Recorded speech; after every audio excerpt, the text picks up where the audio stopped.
Hello साथियों, नमस्कार। आप सभी का आपके अपने इस यूट्यूब चैनल पे स्वागत है। आज के इस वीडियो में हम लोग स्टैटिस्टिक्स, जिसको सांख्यिकी बोलते हैं, उसके बारे में चर्चा करेंगे। देखिए, ये चैप्टर तो वैसे हर एक एग्ज़ाम में एक दो क्वेश्चन इससे पूछे ही जाते हैं, लेकिन आप इसको रेलवे के लिए बिल्कुल रामबाण समझिए। रेलवे का कोई भी एग्ज़ाम हो, वो रेलवे एनटीपीसी हो सकता है, रेलवे आरआरसी ग्रुप डी हो सकता है, कोई भी एग्ज़ाम हो, उसमें मैक्सिमम 3 क्वेश्चन और मिनिमम 1 क्वेश्चन तो पूछा ही जाता है। तो आइए इस चैप्टर को देखते हैं। बहुत ही छोटा सा चैप्टर है और बहुत ही आसानी से इसको समझ में आ जाता है ये, और आपके 1 नंबर आप ये समझिए कि फ्री के मिल जाते हैं। आइए देखते हैं चैप्टर को।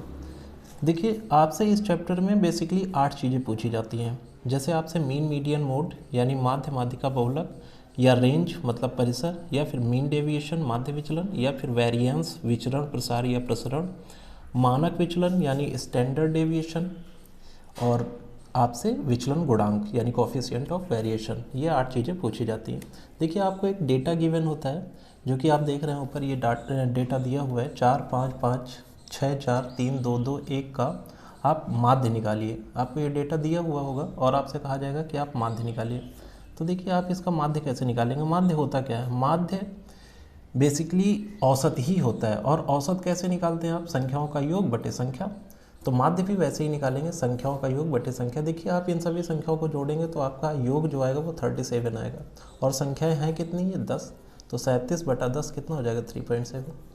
उसके बाद माध्यिका निकालने के लिए आपको जो डेटा दिया होता है उसको असेंडिंग ऑर्डर में अरेंज करना होता है, मतलब आरोही क्रम में आप उसको सेट कर लीजिए। तो आरोही क्रम का मतलब पहले सबसे छोटी, फिर उसके बाद उससे बड़ी, फिर उससे बड़ी, फिर उससे बड़ी।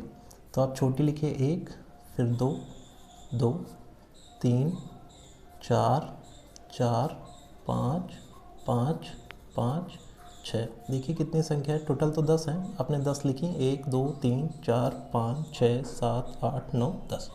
ठीक, तो संख्याएं कितनी हैं? 10। यानी माध्यिका निकालने के, देखिए जब संख्याएं होंगी सम, यानी 10 हैं तो सम है, तब आपकी माध्यिका का फॉर्मूला होता है n/2वां पद प्लस अगला पद और बटा 2। तो n/2वां पद का मतलब 10/2, 10/2 का मतलब 5वां पद। 5वां पद है कितना? 1 2 3 4 5, यानी 4 है।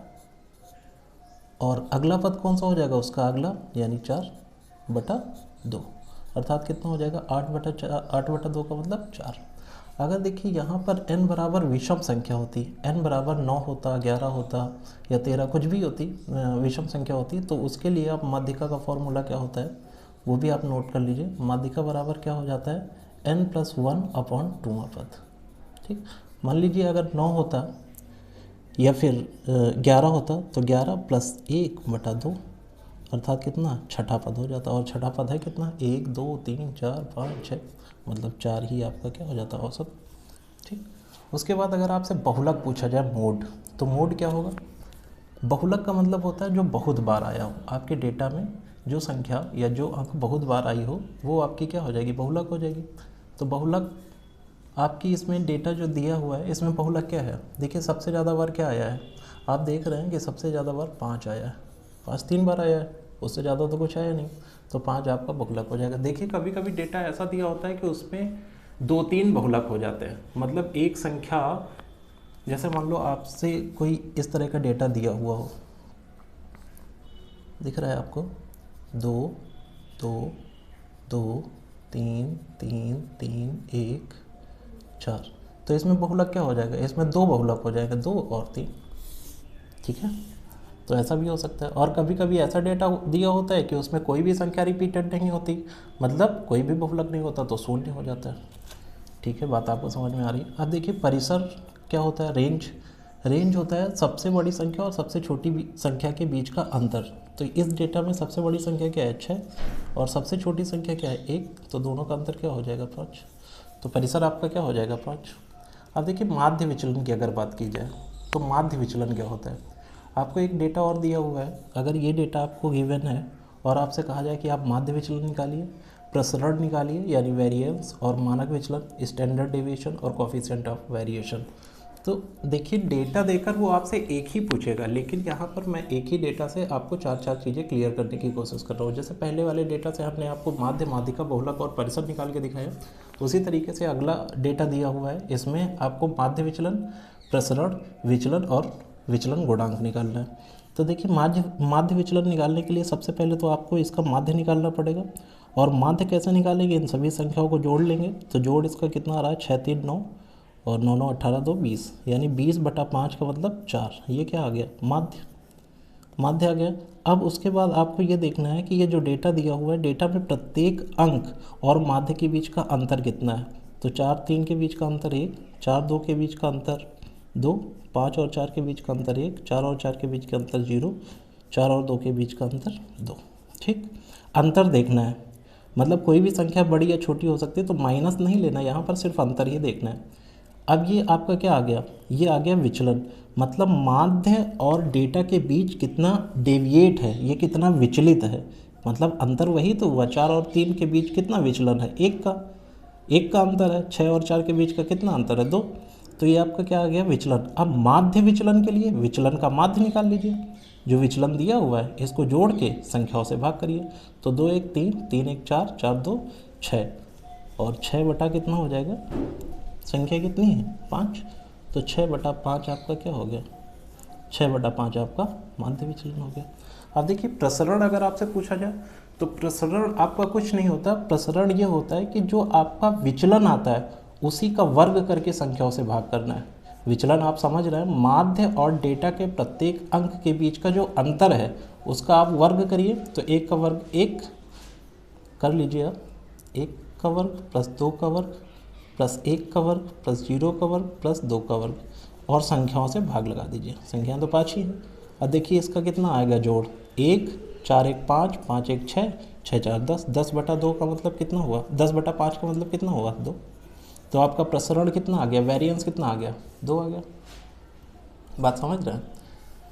नेक्स्ट क्वेश्चन क्या है, मानक विचलन। मानक विचलन क्या होता है, प्रसरण का वर्गमूल ले लीजिए, जो भी प्रसरण आता है उसका अंडर रूट निकालिए, यानी वर्गमूल ले लीजिए। तो प्रसरण कितना है, 2, तो 2 का रूट ऑफ क्या हो जाएगा, मानक विचलन यानी स्टैंडर्ड डेविएशन।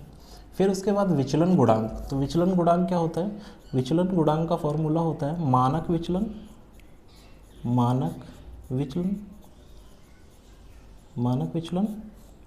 बटा माध्य गुणा 100।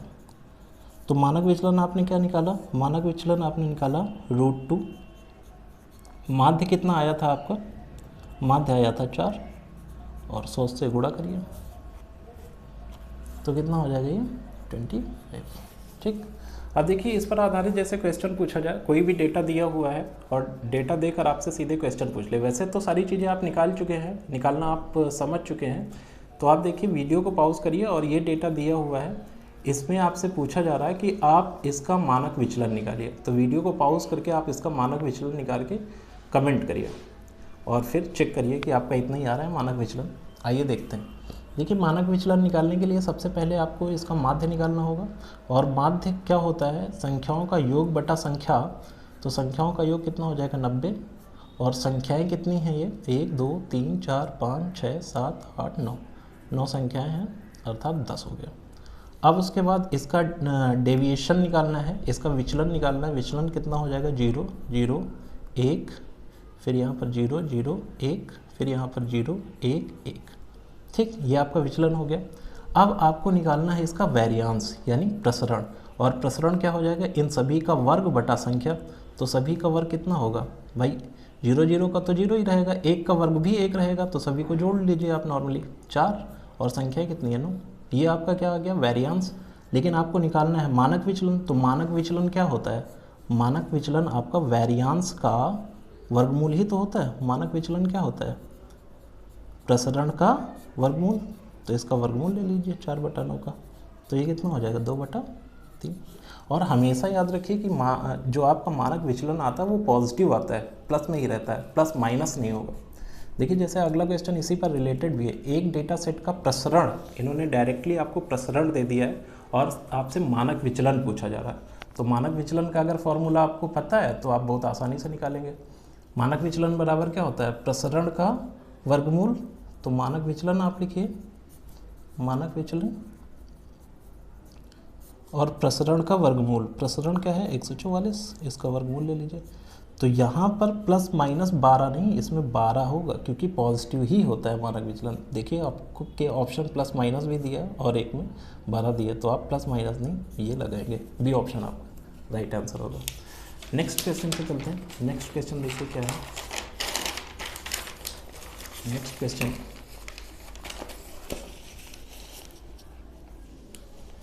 देखिए नेक्स्ट क्वेश्चन अगर आपसे पूछा जाए कि यदि एक बंटन का मानक विचलन 9 है तो इसका विचरण कितना होगा। अब देखिए आपसे उल्टा पूछ रहा है, ये मानक विचलन आपको दे रहा है और विचरण पूछ रहा है। अभी तक विचरण देकर मानक विचलन पूछ रहा था, अगर विचरण दिया होता तो मानक विचलन क्या हो जाता है, इसका वर्गमूल। लेकिन अब आपको मानक विचलन दिया है, वैसे आपको फॉर्मूला जो पता है वो क्या है, मानक विचलन, मानक विचलन बराबर, मानक विचलन क्या होता है, विचरण का वर्गमूल ही तो होता है, तो विचरण का वर्गमूल कर दीजिए। और ये मानक विचलन दिया कितना है 9, इधर क्या हो जाएगा रूट ऑफ एक्स मान लीजिए, तो एक्स बराबर कितना हो जाएगा 81, अर्थात सी ऑप्शन आपका राइट आंसर हो जाएगा। अगला क्वेश्चन क्या है, एक बंटन का माध्य 21 और मानक विचलन 7 है, विचरण गुणांक का मान क्या होगा। विचरण गुणांक का मतलब आप समझ रहे हैं, कोफिशिएंट ऑफ वेरिएशन है ना। तो विचरण गुणांक क्या होता है, विचरण गुणांक का भी आप फॉर्मूला जानते हैं, विचरण गुणांक, विचरण गुणांक आप निकालिए। विचरण गुणांक क्या होता है, मानक विचलन, मानक विचलन बटा माध्य गुणा 100। मानक विचलन कितना है आपका, मानक विचलन है 7, माध्य कितना 21 गुणा 100, तो 7 3 21 यानी 100 बटा 3 का मतलब क्या हो जाएगा 33.33% है ना। तो आपका C option will be right answer. अब देखिए कभी कभी आपको डायरेक्ट मीडियन देता है, यानी आपको माध्यिका दे सकता है, माध्य दे सकता है, आपसे बहुलक पूछ सकता है, या फिर आपको बहुलक दे सकता है, माध्य दे सकता है, आपसे माध्यिका पूछ सकता है। तो उसके लिए आपको 2-3 फॉर्मूले याद रखने हैं जिनसे आप डायरेक्ट निकाल सकते हैं, सॉरी है ना। आप देखिए एक फॉर्मूला पहला है कि मोड बराबर 3 into median minus 2 into mean. Mode आप समझ रहे हैं बहुलक होता है, मीडियन माध्यिका होती है और मीन क्या होता है, माध्य होता है। अगर इस क्वेश्चन में आपको मीडियन दिया हुआ है, मीडियन दिया हुआ है, माध्यिका 12 दी है और मीन आपका 8 दिया है, मतलब माध्य आपका 8 दिया है, तो आपसे मोड पूछ रहा है कि मोड क्या होगा, बहुलक क्या होगा। तो देखिए मीडियन की जगह पर आप 12 रखिए तो 12 दिया 36, और मीन की जगह पर 8 रखिए तो कितना हो जाएगा 8 दूनी 16,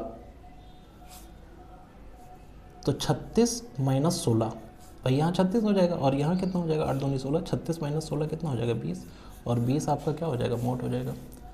तो ये फॉर्मूले आपको याद करने जरूरी है। अगला फॉर्मूला क्या है कि मोड बराबर मीन माइनस 3 फिर ब्रैकेट में मीन माइनस मीडियन। तो इसमें कैसे आपसे क्वेश्चन पूछ सकता है, जैसे आपको मोड दिया होगा, मीन और मीडियन के बीच का अंतर दिया होगा है ना, जो कि दिया है, और आपसे सीधे मीन पूछा जाए कि मीन क्या होगा, तब उसके लिए आपको क्या करना है, मोड की जगह पर आपको 6 रखना है, मीन आप x कंसीडर कर लीजिए, माइनस यहाँ पर आप देखिए क्या मीन माइनस मीडियन दिया हुआ ना 12, तो ये कितना हो जाएगा 12 3 36, ये 36 इधर आके जुड़ जाएगा, तो x बराबर कितना हो जाएगा 42। तो यहाँ से x आपने माना क्या था मीन, तो मीन कितना आ गया 42।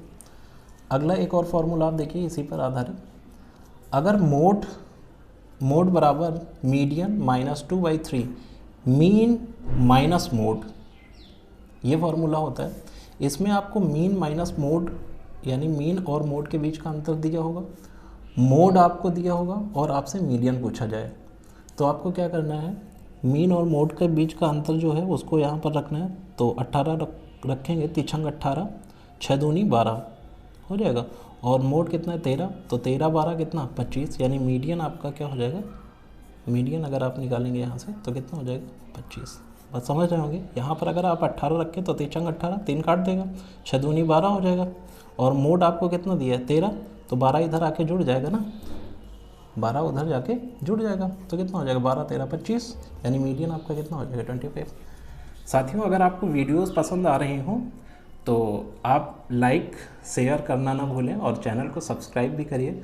अपने दोस्तों के साथ ज़्यादा से ज़्यादा इसको शेयर करें, है ना। इसी तरह की वीडियो आपके लिए लेकर मैं आता रहूँगा। आप सिर्फ निश्चिंत होकर पढ़ाई करते रहिए। चलिए, जय हिंद।